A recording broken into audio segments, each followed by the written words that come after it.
Okay, Shalom Akim. First and foremost, I want to give all praises, honor, and glory to Yahweh, Bahashem, Yahweh Shai, Bahashem, Harakakwadash. Double honors to the Apostle Great Millstone, and peace and salutations to the Akim who are tuning to his videos. Alright, so today during my lunch, I was watching, Apostle Rambla. He was talking about how the going is getting tough pretty much. The title of his video, because he went on live, it was called Them Spirits Are Active. It's a very true statement because if you see right here on the screen, I googled a picture of an hourglass because pretty much that hourglass is turned to its side, and Satan knows that he has about a short time, so pretty much the going is gonna get tough. As the sun, as the sand is from the top part being Satan's time goes down to our time, he's gonna go harder and harder. So we ourselves have to go on harder and harder because pretty much that's just the condition of the battle. So, right now, this is the time to, get rooted in, grow, get stronger, get ready for the spiritual warfare that's happening because, we're not done yet. So we have to, continue to endure. All right, so I'm going to make this video real quick, but I'm going to read a few precepts that I had in mind about when I was watching that video. All right, so this is Ephesians 6:10. Finally, my brethren, be strong in the Lord, Yahweh Bahashem Yahweh Shai, and in the power of his might. Put on the whole armor of the Most High, that ye may be able to stand against the wiles of the devil. And so right now, as the clock is ticking, we're going to that last minute, to our hopeful salvation.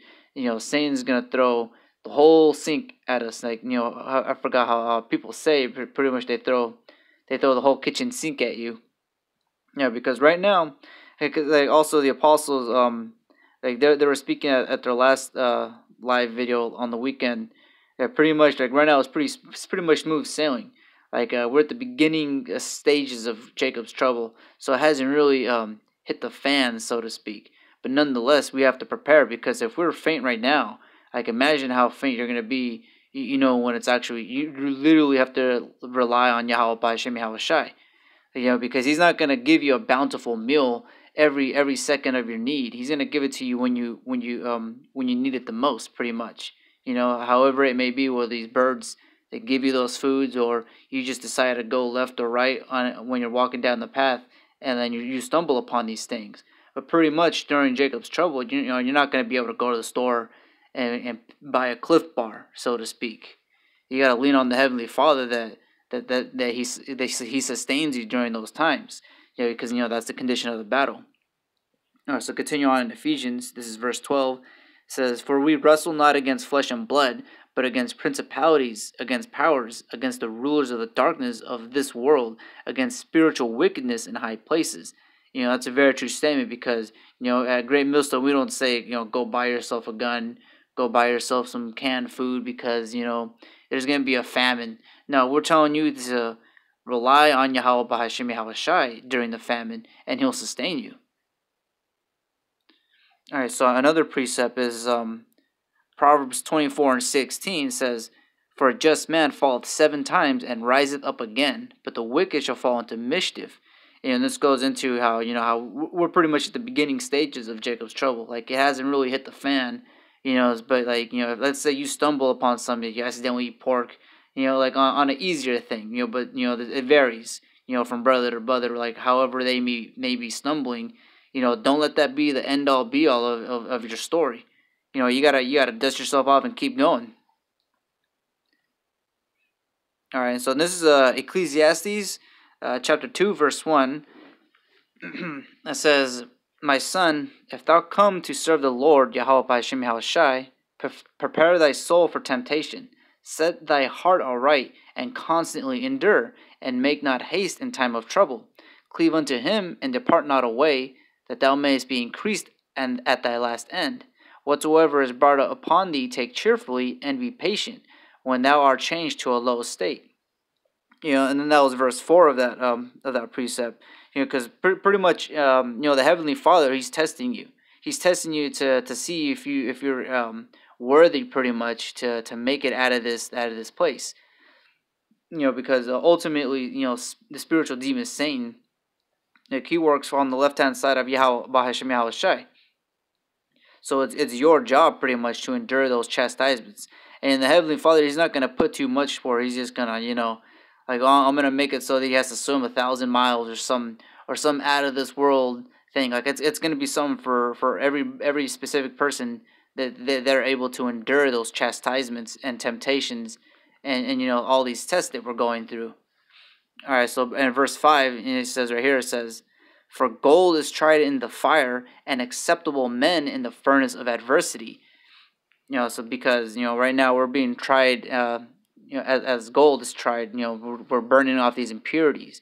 It's pretty much like this trial and tribulation. What we're going through is pretty much the to contend for that crown that we're promised. All right, so this is 2 Timothy 2 and 3. "Thou therefore endure hardness as a good soldier of Yahushua Hamashiach. No man that warreth entangled himself with the affairs of this life, that he may please him who hath chosen him to be a soldier. And if a man also strive for masteries, yet is he not crowned except he strive lawfully." And this is pretty much going into like about the carnal part of the spiritual warfare. Is like because in that video that the Apostle Rambo was saying, like he's seeing it, and I'm seeing it too. He spoke about it, and it clicked in my mind. Like, yeah, this is exactly what's going on, because like in the spiritual warfare aspect, like your job is a carnal thing, but it's being spiritually manipulated. I could speak for myself. I don't got all day to speak about like the hell that I'm going through at my work, because I know it's every brother is going through it. You're not alone in this battle. That's why we have the body pretty much to lean upon and to strengthen each other up when we're at a low state. Because pretty much like like in a soldier's mindset, their mind isn't in a different affair. Their mind is in that current situation, because it's like as their job is, like, let's say they're on a gun mount on a, how you say, like a watchtower.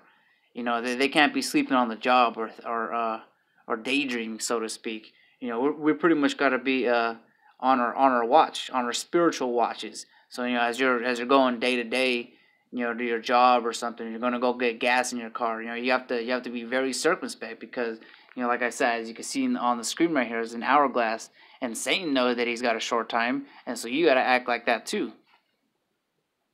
All right, so this is Isaiah 33 and 6.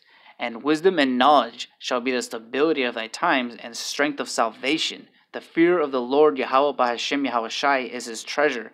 And that's pretty much the key to this whole thing. Like I can tell this to a non-believer pretty much, and it ain't gonna work with him. Like the key to this whole thing is the fear of the Lord, because that's his treasure. That's the thing that's gonna keep you going, because the fear of the Lord is the beginning of wisdom, knowledge, and understanding. And the wisdom, I'm gonna read it again from the top. Isaiah 33 and 6. "And wisdom and knowledge shall be the stability of thy times, and strength of salvation. The fear of the Lord Yahweh Bahashem Yahushai is his treasure." Because pretty much it starts there at the fear of the Heavenly Father, and then everything falls into suit. All right, I got one last precept, but I'm just gonna jump to it, because like that's why I was looking for like a picture of an hourglass with like Satan looking at it, but I couldn't find one, so I found this one. Because it was better. It was through the Spirit, because it pretty much looks like the Heavenly Father is in charge of the hourglass. I didn't notice that it was cracked or something. Jake just quickly Googled this, just because he only got like so many minutes to make this video. But anyways, so this is in the book of Luke, chapter 21, and I'm gonna start at verse 7. And they asked him, saying, "Master, but when shall these things be? And what signs will there be when these things shall come to pass?" So pretty much right here, the apostles were asking Yahushai, pretty much when is the end of this world? Esau's world, so to speak. They're all saying that in the Spirit. And I'm going to jump through the paragraphs, because like right now we're pretty much at the end. Like only so many prophecies have to be fulfilled for us to be on those chariots, Lord willing. But it says right here in verse 10, it says, "Then said he unto them, Nation shall rise against nation," and we see that happening, "and kingdoms against kingdoms," and we see that happening. And verse 11 says, "And great earthquakes shall be in diverse places, and famines, and pestilences, and fearful sights, and great signs shall there be from heaven. And if the body of Great Millstone has been paying attention, everything that I just said is coming to pass. The great signs in the heavens and the famines, and the famines is twofold, because we see that in the food. They're putting out like fake fish or whatever. I didn't see the whole article, but I saw it on my feed, and I put it on my I'll watch later, because pretty much the famine of food is already here, and then the famine of the word, that's been happening, as you can see. A lot of the brothers in Great Millstone's videos have been getting taken down. All right, now I'm gonna jump down to verse 19. It says, "In your patience possess ye your soul." And it was beautiful how that older Israelite lady, she walked by the camp at where the apostles were speaking on Saturday, and pretty much Apostle Gabar, he pointed out that she didn't really have a lot of patience, because patience means to suffer, and we got to suffer through this. Like Satan himself is looking at that hourglass, and so are we spiritually, and we have to, both of us pretty much have to suffer that sand going down. Because when you turn the hourglass, it's not instantaneous. You have to be patient. You have to suffer that sand to go all the way to the bottom of the jar. All right, so I'm just gonna jump down one more time. Is verse 28 of Luke. Okay, so Luke 21 and 28. "And when these things begin to come to pass, then look up and lift up your heads, for your redemption draweth nigh." All right, so that's the end of this video. I'll give all praises, honor, and glory to Yahweh, Bahashem, Yahweh Shai, Bahashem, Harakakodash, and Shalom Akim. Stay strong.